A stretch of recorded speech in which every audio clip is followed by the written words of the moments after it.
నమస్తే, welcome to BRK. నేను పద్మ. ఈరోజు మనతో పాటు ఉన్నారు retired chief manager Indian bank guest faculty అయినటువంటి రామ్మోహన్ ప్రస్తుతం మనతో పాటు ఉన్నారు. రామ్మోహన్ గారు, ఆయనతో మాట్లాడి మనకు కొన్ని డౌట్స్ అయితే ఉంటాయి కదా, వాటన్నిటి కూడా క్లారిఫై చేసుకునే ప్రయత్నం అయితే చేద్దాం. నమస్తే అండి. నమస్తే పద్మ. సార్, యాక్చువల్గా ఎడ్యుకేషన్ సిస్టమ్ గురించి కొన్ని డౌట్స్. ఎడ్యుకేషన్ అనేది మార్క్స్ని బట్టి చూడాలా, వాళ్ళ టాలెంట్ని బట్టి చూడాలనేది ఒక క్వశ్చన్ మార్క్. ఎవరైనా సరే పేరెంట్స్ చూస్తే మీకు మార్క్స్ తక్కువ వచ్చినాయి, నువ్వు సరిగ్గా చదవట్లేదు అంటారు. వాళ్ళు ఏదైనా టాలెంట్ ఉండొచ్చు, any talented. But education system అనేది, ఎడ్యుకేషన్ ఎలా ఉండాలి? ప్రతి ఒక్కళ్ళు పూరే ఉండరు, వాళ్ళు ఏదో ఒక టాలెంట్ ఉండే ఉంటుంది. బట్ మార్క్స్ తోనే వాళ్ళని బ్రిలియంట్ అని అనాలా, లేకపోతే వాళ్ళ అంటే టాలెంట్ని బట్టి అనాలా అన్నది? టూ థింగ్స్ అమ్మా. మార్క్స్ వచ్చినంత మాత్రాన నాలెడ్జ్ ఉండొచ్చు ఉండకపోవచ్చు. కానీ నాలెడ్జ్ ఉంటే డెఫినెట్గా మార్క్స్ వస్తాయి. సో ఇఫ్ ద స్టూడెంట్ అంటే పేరెంట్స్ స్టూడెంట్స్ ద్వారా నాలెడ్జ్ కోసం కనుక ఎఫర్ట్ పెట్టి నాలెడ్జ్ అక్వైర్ చేస్తే మార్క్స్ ఆర్ ఆటోమేటిక్. అన్లెస్ ఆ రోజు ఏదో పరీక్షగా లేట్ అయ్యి అదర్ టెక్నికల్ రీజన్స్ ఉంటే వేరు. కానీ this is the simple thing. And then I normally use this one VPay అని, VPAY ఇన్ క్యాపిటల్స్. పే అంటే ప్రయత్నము. అంటే విద్యార్థికి ప్రయత్నం ఏంటి? కష్టపడి చదవడము. చదివితే అర్హత యోగ్యత రెండు వస్తాయి. అర్హత అంటే మార్క్స్, యోగ్యత అంటే నాలెడ్జ్, నా ట్రాన్స్లేషన్లో. ఓకే, ఇవన్నీ చేసినప్పటికి కూడా కష్టపడి పనిచేసి నాలెడ్జ్ ఉంది, మార్క్స్ కూడా వచ్చాయి, అన్నీ ఉన్నా కూడా VP అన్నాను కదా, విధి మళ్ళీ P ఇంకొకసారి ప్రాప్తము అనుకూలించాలి. ఇప్పుడు for example various examinations postpone అవుతుంటాయి, కోర్టు కేసులు వస్తుంటాయి, అవి మన చేతిలో లేవు. ఇదంతా విధి ప్రాప్తము. So VPay is one thing. So back to your question, knowledge మీద ఎప్పుడు ఎక్కువ ఫోకస్ పెట్టాలి, not on securing marks. Knowledge సంపాదించుకున్న తర్వాత క్వశ్చన్ పేపర్ అంటే చిన్న చిన్న ట్రిక్స్ ఉంటాయి. క్వశ్చన్ పేపర్ ప్యాటర్న్ ఏంటి అనేది దాని మీద కొంచెం శ్రద్ధ పెట్టాలి. దాని ప్రకారంగా మీ ప్రజెంటేషన్ మారుతుంది. నాలెడ్జ్ అనేది ముడి పదార్థము, ఈ ఫార్మెట్ అనేది డిఫరెంట్. మీ దగ్గర ముడి పదార్థం ఉంటే ఏ సాంచాలో ఏ మౌండ్లో అయినా కూడా పోయొచ్చు కదా మార్కులు రావడానికి. So this parents should catch this difference. Even students also should catch and prepare accordingly. And student అన్నవాడు స్టూడియస్, అంటే నిరంతరంగా కష్టపడి శ్రమించి, not even a minute he should waste. Student ఏదో రకంగా ఫార్మల్గా కానీ ఇన్ఫార్మల్గా కానీ నాలెడ్జ్ ఎప్పుడు సెక్యూర్ చేయాలి. ఇంకోటి ఉందమ్మా, వన్ ఈజ్ సబ్జెక్ట్ నాలెడ్జ్. ఏ సబ్జెక్ట్లో ఆ సబ్జెక్ట్ నాలెడ్జ్. మళ్ళీ దాన్ని ప్రజెంటేషన్ స్కిల్ ఉండాలి.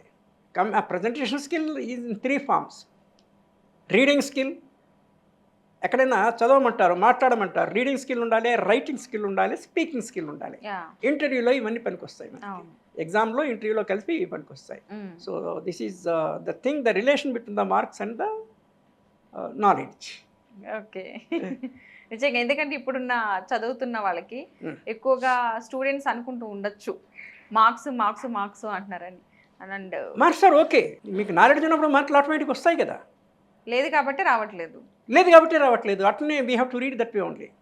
అయితే కొంతమంది ఏంటంటే మార్క్స్ దృష్టిలో పెట్టుకునేసి original knowledge, grip on the subject లేకుండా టెంపరీ ట్రిక్స్తోని దే మే గెట్ మార్క్స్. అందుకే what is happening in the industry, only 10 or 20% of the engineering graduates are employable. మీరు కూడా వినుంటారు ఇది. మిగిలిన 70-80% దే ఆర్ హ్యావింగ్ ఓన్లీ అర్హత, అంటే డిగ్రీ ఉంది అంతే. మరి వాళ్ళంతా ఏం చేస్తున్నారు? ఓలాలో డ్రైవర్లుగా పనిచేస్తున్నారు, స్విగ్గీలో డెలివరీ బాయ్స్ కింద పనిచేస్తున్నారు. అంటే ఏ ఉద్యోగం చిన్నది కాదు. I'm not interpreting that way. Okay, that's a different question. చదువు వేరు, ఇది వేరు. కానీ మీరు చదివిన చదువుకి యూ షుడ్ డూ జస్టిస్ కదా. మీరు 4 years మీ పేరెంట్స్ బోర్డు ఫీజు కట్టి ఇంజనీరింగ్ కాలేజీలో అడ్మిట్ చేసినప్పుడు you should derive full benefit of it, advantage of it. అయితే ఒకటమ్మా, కొన్ని విద్యార్థులకి కొన్ని ఒక పట్టాన మనసుకు ఎక్కవు. అందరూ ఇంజనీరింగ్ చేయలేరు. ఆ పేరెంట్స్ ఏదో ఫీజు కట్టి దాంట్లో తోసేస్తే ఇట్స్ నాట్ థింగ్. అందుకే పిల్లల స్వాట్ అనాలిసిస్ అంటే at what the student is good అని కనుక్కునేసి అదే చెప్పించాలి. మేబీ చిన్న ఎడ్యుకేషన్ అయినా పర్వాలేదు, కంప్లైంట్కి ఏముంది. ఇంకోటి చాలా చమత్కారం ఉన్నాయి. మీరు నార్మల్ డిగ్రీ చేస్తే నాలెడ్జ్ కనుక హయ్యెస్ట్ లెవెల్ ఉంటే మీరు ఐఏఎస్ ఎగ్జామినేషన్ పాస్ అవ్వచ్చు కదా. అవును. అండ్ ఐఏఎస్ ఎగ్జామినేషన్ పాస్ అవ్వడానికి మీకు మహా అయితే స్క్రాచ్ నుంచి మొదలుపెట్టినా కూడా 2-3 ఇయర్స్లో యూ కెన్ డూ ఎవ్రీథింగ్. మీరు ఆర్డినరీ డిగ్రీ నార్మల్లో పాస్ మార్క్స్తో పాస్ అయ్యి కూడా ఒక 2 ఇయర్స్ టైము మీరు టోటల్గా దానికే డెడికేట్ చేయాలి. తిండి తినడం తప్ప మిగిలినది ఏమి ఉండొద్దు. Parents should support and it is not a impossible task at all. So higher education ఎంత పోవాల్సిన పని లేదు. ఇంజనీరింగ్, మెడిసిన్ ఇవన్నీ ఎందుకు? మనం డబ్బులు పడేస్తే those services are available for us. డబ్బులు సంపాదించడానికి చదువుకోవాల్సిన పని లేదు. కానీ చదువుకుంటే మనకు కొంత తృప్తి, కొంత higher level of mental status ఉంటుంది, సోషల్ రికగ్నిషన్ ఉంటుంది. That is fine. కానీ దీన్ని మనం అనలైజ్ చేసుకునేది స్టూడెంట్ దేంట్లో బాగున్నాడో అది చేయాలి. ఆ తర్వాత రిజల్ట్స్ వచ్చినప్పుడు కూడా we need to be very careful. Sensitivity level ఎక్కువ స్టూడెంట్స్ సూసైడ్స్ అవన్నీ చేస్తున్నారు కదా. దానికి కూడా ఎగ్జామ్ రిజల్ట్ వచ్చిన రోజు పేరెంట్స్ షుడ్ నాట్ అలో. ఇవాళ రిజల్ట్ వస్తుంది అంటే they should not allow students to be alone, ఇంట్లో కానీ బయట కానీ. We can't say. ఒక 4-5 డేస్ అయిన తర్వాత చల్లబడుతుంది. నిన్న today's paper news, NEET national eligibility examination, medicine entrance examination ఉంది కదా ఆల్ ఇండియా. దీంట్లో ఈ got 99% or something. One boy from Chandrapur district of Maharashtra, ఆయన సూసైడ్ చేసుకున్నాడు.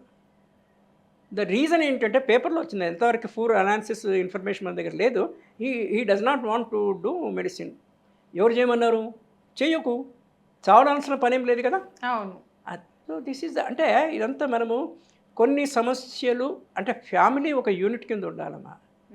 పేరెంట్స్కి చైల్డ్కి రైట్ కోఆర్డినేషన్ ఉండాలి, లేకపోతే ఇవన్నీ ప్రాబ్లమ్స్ వచ్చే అవకాశం. అదే ఒక నిజంగా ఆ టైంలో కనుక పేరెంట్స్ సపోర్ట్ ఉండి, మోరల్ సపోర్ట్ చాలా అవసరం, చాలా ఇంపార్టెంట్. ఎందుకంటే బయట వాళ్ళకంటే కూడా ఆ టైంలో పేరెంట్స్ సపోర్ట్ అనేది చాలా ఇంపార్టెంట్. వీళ్ళు ఏమనుకుంటారనే ఉద్దేశం మీద వాళ్ళు చనిపోయి సూసైడ్ చేసుకుంటే ఎంత స్థితి వరకు వచ్చేస్తున్నారు. సో నిజంగా ఆ టైంలో రిజల్ట్ టైంలో పేరెంట్స్ కనుక వస్తా సపోర్ట్గా మేము ఉన్నామని అంటే కనుక వాళ్ళు ఇంకా సాధించగలరు ఏదైనా. And thank you so much. మంచి ఇన్ఫర్మేషన్ ఇచ్చారు. Thank you so much. Thank you.